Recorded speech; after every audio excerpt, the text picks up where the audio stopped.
Hi, everyone. Thank you for joining us today. My name is Stacy Nell, and I'm the Executive Director of the Kansas African American Affairs Commission. I think the sirens are going to be stopping soon. I always have to wait a couple seconds before I start this. But thank you for, welcome to join our Lunch and Learn. Today, I am joined by Miss Courtney Hayden of KDHE. Hi, Courtney. Hi, Stacy. I have known Courtney for, I was going to say a long time, but it's probably only been about a year. But it feels like a lot longer in her work with KDHE. Thanks for taking a half. And of course, now my phone's ringing. Thanks for a half an hour and talking to us about your work at KDHE. Of course, thank you. Do want to read a little bitty bio about Courtney to give everyone an idea who she is. Courtney Hayden is the Equity Community Liaison Coordinator at KDHE. She works closely with Dr. Jimena Garcia, the Senior Advisor for COVID-19 Vaccine Equity for Governor Laura Kelly. This is to say that they have been heavily involved in the COVID response and vaccine education and vaccination efforts over the past year. Courtney has experience in emergency response, having worked in the aftermath of the Ebola outbreak and in war zones in Iraq. She brings this expertise in organizing under pressure to her work in Kansas. Today, I've brought Courtney here to talk specifically about the PAVE grant. That's money that's available for individuals and organizations to do the work that they see needs to be done to help their communities respond to the COVID crisis. So, Courtney, thank you for coming on. Yes, thank you, Stacy. My first question is always, what are you having for lunch? I made these little energy bites. Ooh. So I'm not a good cook, but they turned out almost too good. So I call them bites, but they're really like protein bars, of which You'll send me the recipe for that. I need to up my protein intake. I've been working very hard to up my protein intake. I'll put a little sugar with it. Doesn't that defeat the purpose? Okay, but these are not the things we're here to talk about. My dietary needs. Okay, so I started to talk to you about this before we got on camera, and I said, no, wait a minute. I need to stop and ask these questions while we're on camera. Because I know a little bit about your background and the work that you did before you came to KDHE, and this idea that you were involved in the Ebola outbreak, and you have worked in Iraq as well. So tell us just a little bit about how you came to the work that you're doing now with KDHE. Absolutely. So if any of my partners are listening, and it's really funny, we're used to Zoom where I can see your faces. So I'm imagining smiling faces, which I appreciate. So I had a bit of time in South Sudan as a support base for the Ebola outbreak in Congo. And the funny stories that partners have heard is that I said, that's enough public health, and went to Iraq just in time for COVID. And so then assisted in that pandemic response. We were already supporting a number of healthcare clinics. And so just a little bit of pandemic response on top of that. What organization were you working for that had taken you? Yes, I was with MedAir. So okay. They're Swiss. If anybody has a background of living in Europe, you may have heard of them. And then I came back, and again, the joke is I said, I'm going to go be a librarian. You need a master's to do that, but it's my joke. And just go sort of live off somewhere and have a nice, calm, peaceful, lots of energy bites existence. And then I started to think, you know what, I really have this background and this experience. I should get involved in the pandemic response. And I spent about 1 year with local public health, but in the state of Arizona. Did that for 14 months, and then actually received a call from a recruiter asking me if I wanted to support Kansas. And as soon as I had my first call with Dr. Jimena, I thought this is going to be great. We get along really well, and it's been a complete honor being able to really work alongside truly grassroots leaders in the community. Yeah, she's awesome. And I think, because I'm so familiar with the work that you do, we've been on countless Zoom calls over the last year. I don't know why it took me so long to go. I should ask them on to talk about the PAVE grant, because unlike so many funding opportunities where the funding goes to some large organization, and then whether or not the money actually makes it to the people who actually are doing the work, I've heard that story time and time again. This large organization gets millions of dollars of funds from the federal government, yet the people who actually are on the ground doing the work or who actually need the funding never actually get the money. Exactly. The PAVE grant is different. So tell us about that. Yeah, it's really turned traditional grants on their heads. And I think it's done it far more comprehensively than we had really imagined. So always give Dr. Jimena credit when I'm on these calls. So this whole process started where the funding existed. It was small, up to 10,000, which by nature is meant to make it a little bit more accessible, if not just in how you think about it. Because if I'm talking to a small grassroots partner, a pastor or a small synagogue, and I'm talking about $100,000 or $200,000, I can see people's eyes just glaze over. Mm-hmm. But with this, you're talking about an amount that's manageable. And then it started with Dr. Jimena saying, hey, why don't you make some calls? Here's 10 people that I know. Let's see if they're interested. And we really quickly realized a lot of people were interested, but there were all of these invisible roadblocks, which we see as soon as we start to dig into any equity concern broadly. A couple of the things we started hearing were, well, I didn't even know about it, or I knew about it, but I didn't know it applied to me. And that really gets at the core of what makes this unique. You don't have to be a 501c3 to apply.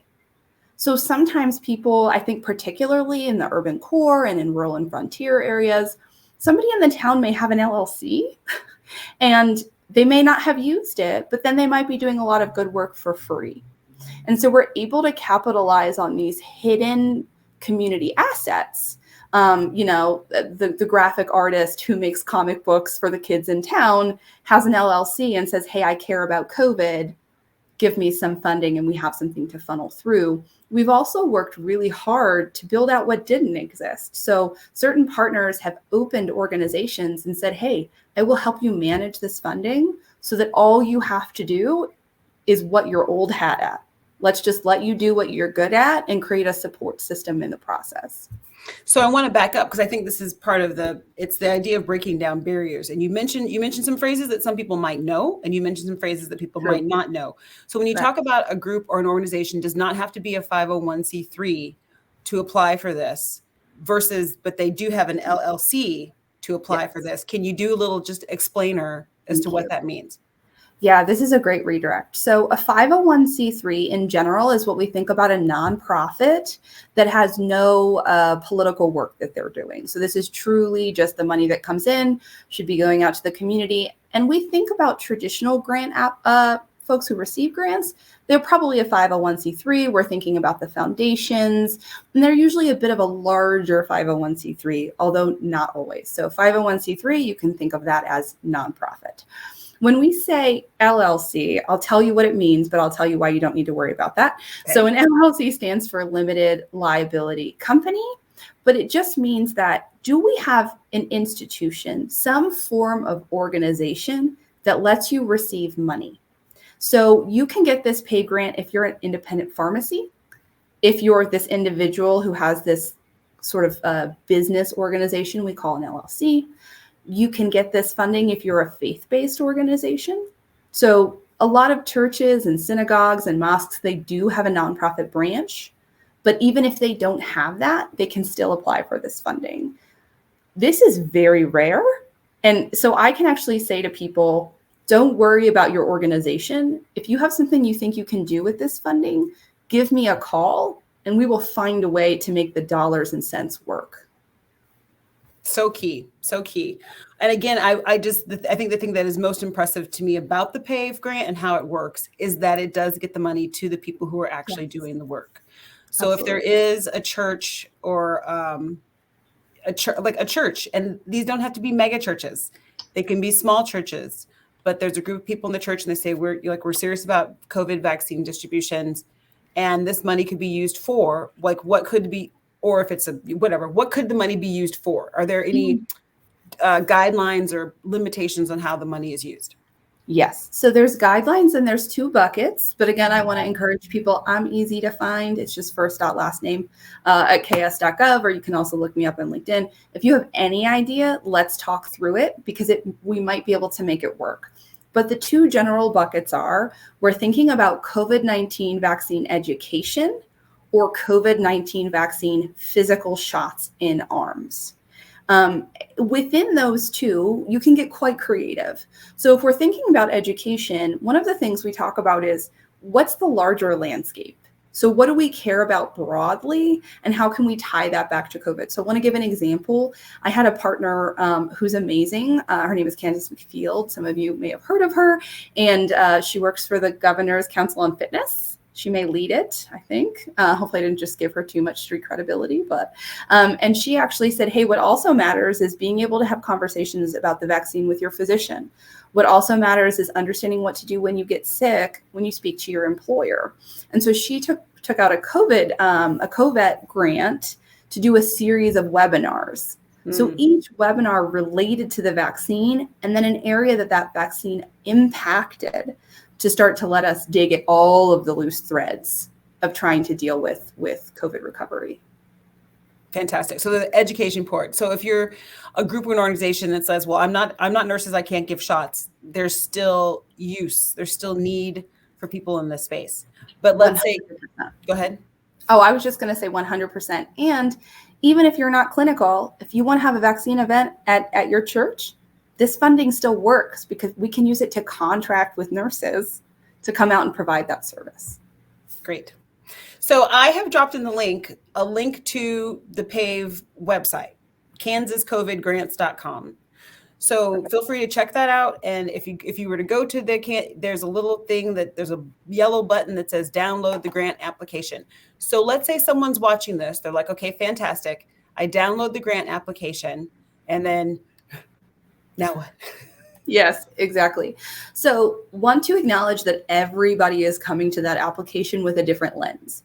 So you may be coming to that application, English is your second language. You may be coming to that application, you've never filled out a government form that ended well, right? So we have all of these preconceived ideas of what it means to engage with a government resource. And the first thing that I want to say is, I am here for you, and no task is too small. So if someone would prefer that the first time they go over that grant, I screen share or I call them on the phone if they're low tech, and we talk through what all of those sections ask for. The easiest thing to do is think about what you want and boil it down to 4 to 6 sentences. If you have that in front of you while you fill out this grant, everything else is going to fall into place. And another quick piece of advice is everything in that summary needs to be in the budget, and everything in the budget needs to be in the summary. But when folks work with me directly, and again, shout out to Dr. Jimena for allowing us to create this equity assistance program, it means that I can help you write that summary.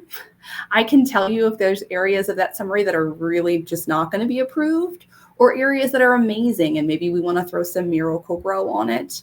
And I can also help with breaking down what section needs to go where in the budget. I know some eyes are probably glazing over. That's not a fun part. Is this contractual, or is this staffing, and how much money can we put in for managing this grant? Those really basic questions, once we're chatting, we can knock them out really quick. Cool. So what are some of the different things that you have seen receive funding? Just to, the broad scope, things that people might think, oh, well, that's obvious that would receive funding. Or people might think, oh, really? That is interesting. I had never thought of that. Just to give people, the ability to think some ideas. Outside the box. Yeah, this is by far my favorite question. And I'm asked it frequently enough that if anybody who's received a grant is listening, I'm not playing favorites. At some point, I mention everybody. The ones that you may think, okay, yes, that makes sense. We had churches that historically served certain communities who were taking money out of their own pockets to host vaccine events throughout the pandemic. We all know that was happening. And so many of those churches, and there are more that I'd love to find to get them this resource, they've taken out funding so that they can compensate nurses to come out and give those shots, and they can pay to have a coordinator, and they can pay to put up social media advertising to let folks know that this is coming. So that baseline, hey, there's boosters, we want to have a vaccine event at our church, the funding has and will continue to pay for events like that. On the education side, I mentioned the webinar. Right. There's also folks who have put out television ads for information for mothers of color and how the vaccine can relate to breastfeeding and vice versa, right? So we're hitting another sort of area where folks want to get education out, but it relates to vaccine because we know expected moms have questions and they may have some hesitancy, so we can really get at that. Some of the more creative ones, they're all fantastic, but the ones that stick in my mind, we have these COVAT meetings, the Governor's Task Force on COVID-19 Vaccine Equity. And one of the issues that came up from the Disability Commission was that homebound folks were really struggling. Homebound, or, folks who were just seniors in rural and frontier areas just couldn't get out of their homes. We had pharmacies take out funding to lease a vehicle and pay for nurses to have hours so that they could physically go out to the farm and vaccinate that aunt or that grandma in their home to really take down some barriers. So that's a bit creative. There are lots and lots of different ways that folks have used the funding. Fantastic. Okay, so is it okay if I put your email? Yes, ma'am. Courtney Hayden at ks.gov. So I'll put your email into the chat there. So if people have questions, they can contact you. Yes, ma'am. Yep. Feel free to reach out, and no question is too small. If you just want to know, does this work? And I love the off the wall ideas. So if you have something that you're thinking, this is COVID, but it's also this other thing, or I am concerned about this, but my community is tired of hearing about COVID. Yeah. Help me put this together in a way that people will listen. So you don't have to have a fully baked idea for us to have that intro. Okay, so now just some of the nuts and bolts of it. What is the application deadline? Like, is there a timeline that this has to be figured out? Yeah, so right now you can think about, sometimes I've heard this term with colleges, like a rolling admission. So PAVE is really great because you can apply at any time. But the funding period is only open through the end of December, and there's a reason for that. And it's because once you receive funding, all of it has to be expended by December of the next year, by December of 23. And so we want to make sure that people have that full period of time to implement the funding. Okay, so it's not that this has to be done by October 1st. No. So you still have time to, if people are watching this and they're thinking, okay, how can I maybe come up with an idea? You still have time to contact Courtney and get your questions answered. Okay, so now here's the thing. I was reading your LinkedIn page, and one of the, I know, because I write these bios and I'm like, well, what's on their LinkedIn page?